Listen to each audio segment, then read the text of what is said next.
an unusual thing. But what these guys actually did is they did not have ad space on the New York Times. They did not have ad space on the Washington Post. They did not have the viewership that those publications had. So what they did is they used Facebook. They ran the ad videos on Facebook, had a series of fake profiles like them and comment on them to make it look like the ads were generating results, to make it look like the ads were generating attention. They did this across a number of major brands, and they were able to siphon off $3 million a day doing this. That's how big the problem is. This is not a small problem that Facebook is struggling with. This is a massive issue. If one hacking group in Russia can pull off a $3 to $5 million a day ad fraud. So for Facebook, this has been an issue they've had since day one. At one point, I believe in 2013, 2015, they announced that 8.7% of their user base was fake. Again, I actually always thought that number was low. I think it's actually closer to 20% based on the number of fake interactions that I have on Facebook every other day.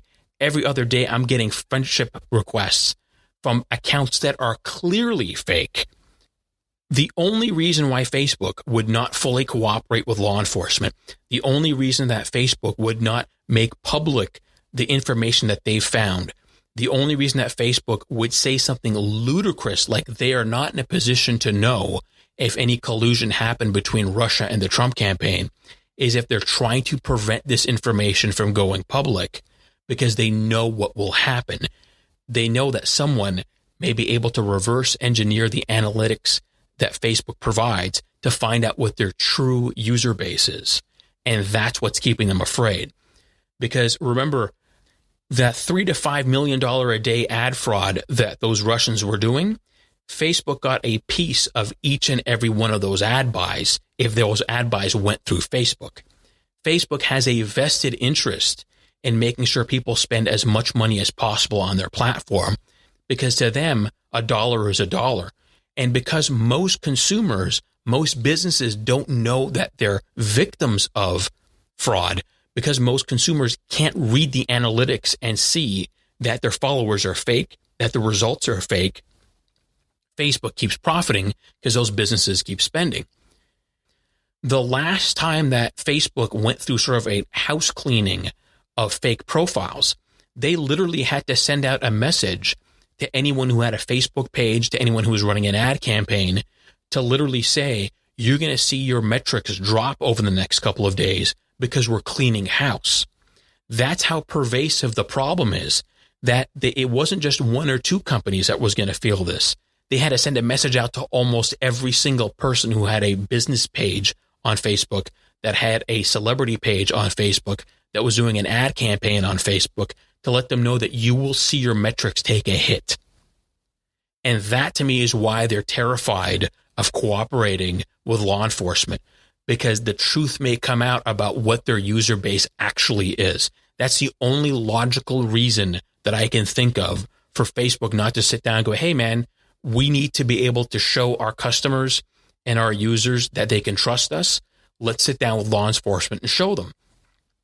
Criminals are always one step ahead of the good guys. So I expect hackers to exploit a system before that system can repair itself and find out. But Facebook is a massive company. They have all the resources in the world to have already solved this problem. They have all the resources in the world to lock down their system, but they haven't. There has to be a reason for that. There has to be a reason why Facebook at this stage openly allows fake profiles to be developed by the thousands. There are essentially fake profile systems in a box you can buy. You can literally buy the system and go and in a matter of minutes start generating fake profiles. It's out there. Facebook knows it's out there. Facebook can look at that software, reverse engineer it, figure out where to patch its holes and be done with it. But they're not doing that. So why? Again, the only reason I can think of is because they want to boost the number of users that they can claim to have.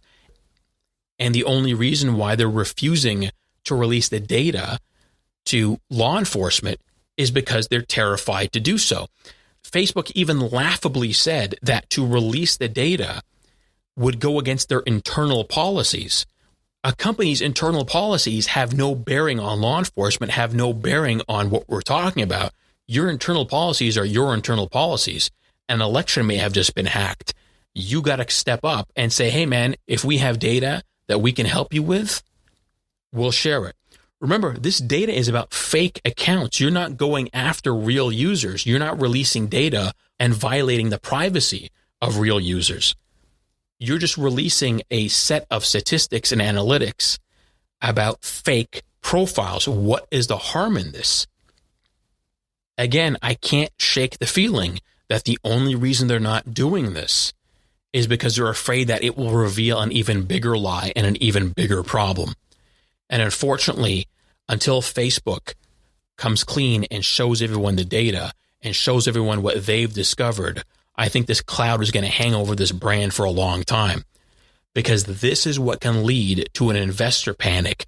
This is what can lead to an open revolt by advertisers and brands if they begin to suspect that your entire system is bullshit and what you're charging them is bullshit and the results they're getting is bullshit.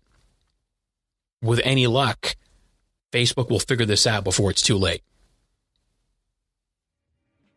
Thanks for checking out this episode of the Raccoon Club podcast. Catch you next time.